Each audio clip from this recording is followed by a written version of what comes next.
Voy a ir al encuentro de alguien que está por un ratito nada más aquí en la República Argentina, ha venido de visita, no se puso la camiseta argentina, viste que los artistas se ponen la camiseta argentina cuando vienen. ¿Cómo andas ahí? Te voy a saludar, ¿bien? ¿Todo bien? Bueno, de regreso. Va bien. Estás igual. Está igual. ¿De cuándo se fue ese? No sé, yo siento que cuando te pasa una COP encima y encima esta sí, COP, sí. volvés un poco, ¿no? Claro, cambiado. Dos semanas, además. Sí, ayer lo y contábamos. vaya que 2 semanas. Sí, sí. A ver, ayer después que hablamos me quedé pensando, ¿no? En la tarde decía, digo, hacen todo un encuentro y demás, el dinero, el traslado, 2 semanas, mandatarios, no llegan a nada. Sí, es un poco las críticas, ¿no?, que históricamente quizás se le hacen y que yo creo que también esta edición pone mucho de relieve en si el proceso se tiene que modificar, ¿no? Porque históricamente, esta fue mi 5ª COP que cubro. Siempre se ha extendido, sí. Nunca termina el viernes, porque también sobre el último minuto empiezan, ¿no?, a aparecer, se intensifican más las posturas, se juega también con esa situación de estamos todos más cansados, entonces no hay también se busca como, bueno, que aprueben algo que quizás si estuvieran en otras condiciones no se haría. Pero acá hubo toda una serie de fallas que se pudieron ir viendo a lo largo del proceso y que de hecho nosotros las fuimos contando a medida que se iban dando las 2 semanas. De hecho, ya el primer día la presidencia chilena tuvo una actitud muy extraña con los países latinoamericanos que generó malestar. Entonces ya de entrada, ¿no?, se vio a la presidencia de Chile con una suerte de debilidad de liderazgo, como lo llamaron, ¿no?, algunas de las organizaciones de la sociedad civil. Pero vamos a recordar algunas de las cosas, ¿no?, que dejó la COP. Primero la COP terminó el domingo. Teóricamente el plenario de cierre tiene que ser el viernes a las 6 de la tarde. Se extendió ese plenario por más de 40 horas y así se marcó un récord histórico dentro de lo que son estos 25 años de reuniones de la convención, siendo como la reunión más larga. Superó a Durban, ¿sí?, la COP 17, que había durado 36, o sea que hubo más de 36 horas respecto de lo que era el horario de cierre, y a Lima, que había durado 33, que yo estuve en Lima, y Lima un poco dio la pauta de que tenía que darse esa extensión, porque vos pensás que Lima fue el anterior a París y había que salir con el borrador del Acuerdo de París de Lima. Yo te digo que ahí estuve 48 horas que no dormíamos, pero porque fue una cuestión justamente de había que salir con ese documento y después en París se terminaron de realizar ¿no?, algunos ajustes. La presión era otra. Acá no era que había que salir con un nuevo acuerdo, un nuevo documento, sino que se fueron con ciertos puntos claves, ¿no?, que se tenían que resolver, y en función de esos resultados que se esperaban es que muchos hablan de fracaso o de una cierta decepción, ¿no?, por parte de lo que fue la COP, en donde, como hablábamos ayer, te diría que estaban estas 2 causas, una de las cuales recién mencionábamos.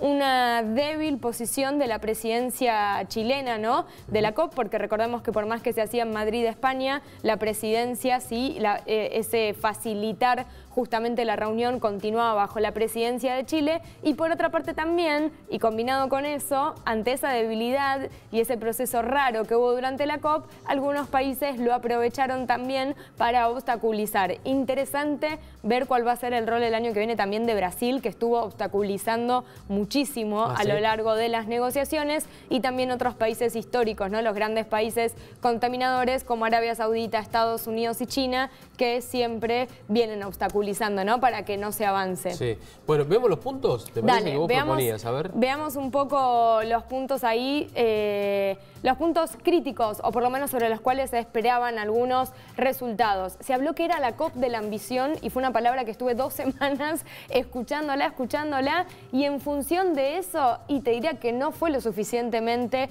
ambiciosa, sobre todo pensando, se hablaba de la ambición que llegamos a la COP durante todo un año en el que la ciencia nos dice, ¿no?, lo que se espera que teóricamente tengan que hacer los países, sabiendo que hoy con los planes climáticos de los países no estamos llegando, ¿sí?, al objetivo de el aumento de la temperatura por debajo de los 2 grados, sino que hoy estamos entre 3 y 4 grados si todos los países cumplen, ¿no?, con sus planes.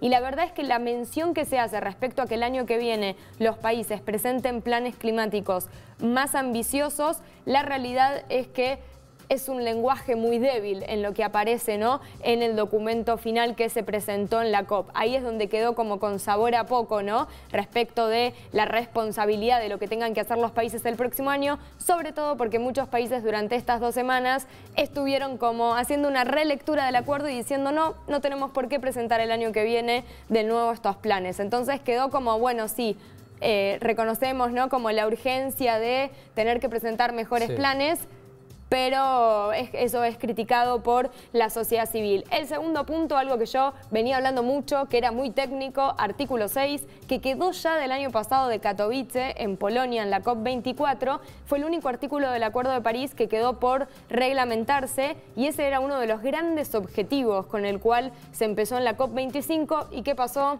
No hay consenso, chicos, queda para el año que viene. ¿Qué es el artículo 6? ¿Qué es el artículo 6? Es un artículo que busca reglamentar lo que son mecanismos, por ejemplo, los mercados de carbono. Hay muchos intereses en juego. Uno de los principales países que quiere sacar provecho es Brasil, e incluye cuestiones, o sea, busca justamente promover la reducción, ¿sí?, de emisiones para que los países sean más ambiciosos en la mitigación, pero puede generar cuestiones problemáticas como que haya un doble conteo de reducciones. Es decir, si un país hace una acción de reducción de emisiones y vende eso a través de bonos a otro país, vos como otro país lo vas a contar como reducción. Ahora, este país no lo tiene que contar como reducción, porque si no, entonces hay un doble conteo, ¿se entiende? Sí, totalmente. Es bastante técnico, o sea, ese es un ejemplo de lo que abarca. De nuevo, no hubo consenso sobre ese punto, y la realidad es que, por lo menos con el texto borrador final, que no se terminó aprobando, pero se sacaron muchas cosas de lo que se venía, ¿no?, trabajando. O sea, te diría que lo que dice, las críticas de las organizaciones de la sociedad civil es que terminaba siendo muy pobre, ¿no?, ese texto borrador. Y ahí también hubo algunas cuestiones raras en el proceso, porque en las últimas reuniones del viernes al domingo únicamente se juntaban algunos países y se dejaban afuera otros países de la reunión, o casualidad que se dejaban afuera los países más vulnerables. Y eso fue criticado, o sea, públicamente por esos países. Por eso te digo, como mucha división. Sí, hubo un proceso todo ahí muy raro de las negociaciones. Y por último, financiamiento, que es clave a la hora de pensar en políticas de mitigación y adaptación. Quedó todavía como un sabor a poco respecto de cómo se va a empezar, ¿no?, a movilizar todo ese dinero a partir del próximo año. Y sí, mencionar 2 temas de los aprobados. Hay varias cuestiones más, yo destaqué como lo más importante, pero 2 temas aprobados. El plan de acción de género a 5 años para buscar promover la igualdad de género y el empoderamiento femenino en políticas climáticas. Sí, hay que ver todavía cómo se va a hacer la implementación y el monitoreo, ¿no?, de esas políticas. Ahora, pero ¿por qué hay un plan de acción de género? ¿Qué está pasando dentro de este sector? Es decir, lo mismo que pasa en todos los otros sectores. Sí, y hay que tener en cuenta que no solo desde el punto de vista de la participación de las mujeres en las políticas climáticas, sino también tener en cuenta que las mujeres son uno de los grupos más vulnerables a los efectos, ¿no?, del cambio climático. Bueno, hubo presidenta de la COP, ¿no? En este presidenta de la COP, y la secretaria ejecutiva de la convención también es, por segundo año consecutivo, es una mujer latinoamericana, Patricia Espinosa, y estamos viendo a la presidenta de la COP, la chilena, que es la ministra de Ambiente de Chile, Carolina Schmidt, que ayer fue interesante, no sé si a modo de descargo, pero ella puso todos los logros que se habían obtenido según la visión de la presidencia de la COP, ¿no? Algunos nos enteramos que había otros objetivos entonces en la COP en ese momento, pero otro también de las cosas que se aprobaron fue daños y pérdidas a través del mecanismo internacional de Varsovia, que este punto es muy importante pensando en los más afectados, ¿no?, a los impactos del cambio climático. Algunas de las cuestiones que quedan débiles, por lo menos desde las críticas de la sociedad civil, tiene que ver con financiamiento y gobernanza, así que seguramente esto se continúe, ¿no?, dialogando un poco más, pero se avanzó en ello. Las críticas desde la sociedad civil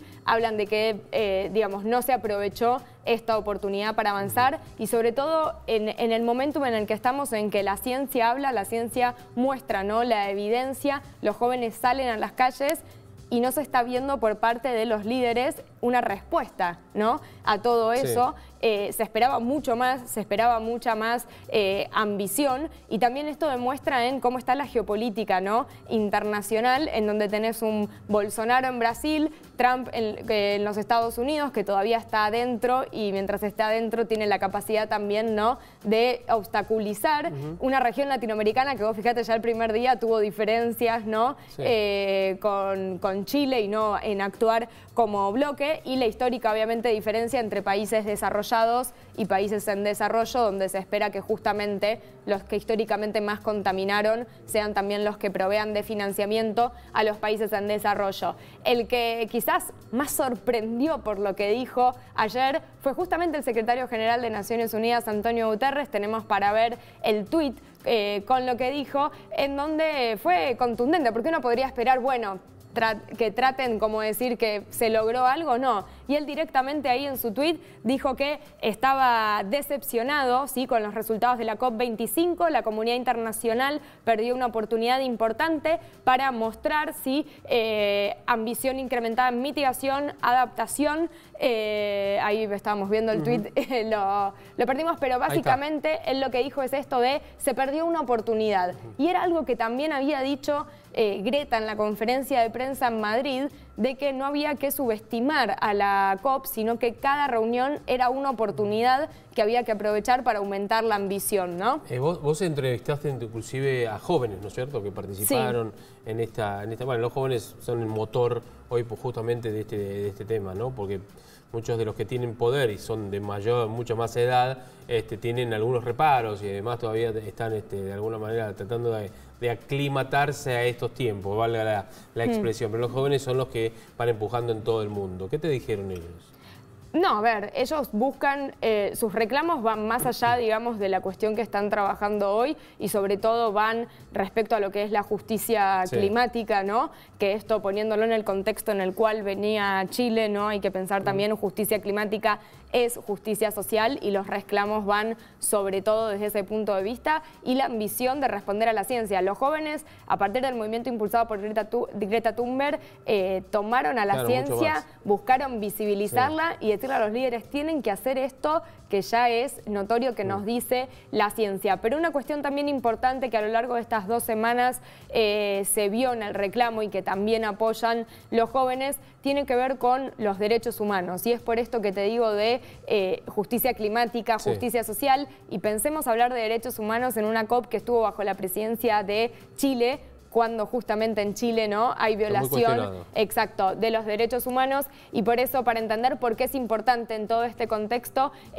hablamos con una referente, con Astrid Puentes, codirectora ejecutiva de AIDA, que es la Asociación Interamericana para la Defensa del Ambiente, y esto nos decía. Es esencial hablar de derechos humanos dentro de la COP25 porque el cambio climático ya está afectando los derechos humanos. De hecho, la alta comisionada de derechos humanos dice que el cambio climático es la mayor amenaza para los derechos humanos que existe hoy en día.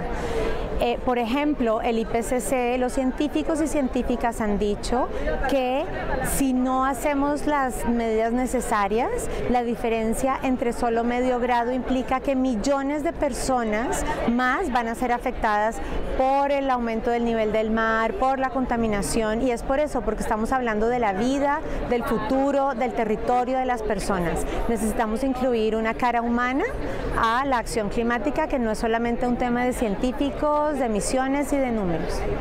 Interesante eso último que dice, ¿no? Que en muchos casos, sobre todo, siempre son muy emotivos escuchar los discursos de los países insulares, de las islas.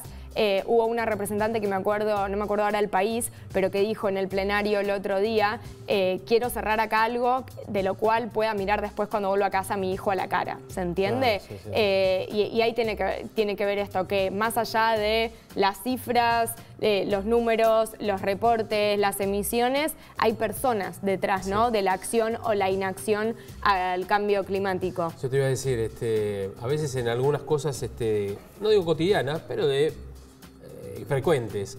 Cuando uno se va de vacaciones, por ejemplo, ¿no?, y va, voy a poner un ejemplo cualquiera, va al mar, a cualquier playa de la costa argentina, y te tirás al mar y decís, qué asco, no sabés, había bolsas de nylon, botellas y qué sé yo. Somos nosotros, no es el mar. Porque dicen, el mar es un asco, porque tiene eso y no, el mar lo que hace es tratar de sacarse de encima lo que no es de él, y obviamente por una cuestión lógica, pero digo, somos nosotros, siempre somos nosotros. El problema, no hay vuelta. El problema está en nosotros y la solución también está en nosotros. Y de hecho, vos sabés que históricamente el lema que usaban los activistas ambientales era salvar al planeta, y en realidad el planeta de alguna forma va a responder, se va a regenerar, pero acá lo que se trata es justamente salvar a las generaciones, ni te diría las futuras, ya te estaría hablando de las presentes. ¿Qué queda ahora? Un 2020 con muchísimo por hacer. Va a haber una reunión en mayo-junio en Bonn, una reunión intermedia, y después la próxima COP va a ser en noviembre en Glasgow, Reino Unido. Veamos qué es lo que pasa con el Brexit también ahí, porque eso puede tener una incidencia política, ¿no? También igual se va a definir en los próximos meses. Sí, vamos a estar un poco más preparados que lo que pasó con Chile, ¿no? Exactamente, tal cual. Así que bueno. Thaís, gracias. No, una por alegría favor. que hayas vuelto, que estés acá. Y bueno, esperaremos el año que viene también. Sí, sí, Dale. sí. Gracias. Bueno, gracias. Bueno, nosotros nos vamos a una pausa, ¿no? Nos vamos a una pausa.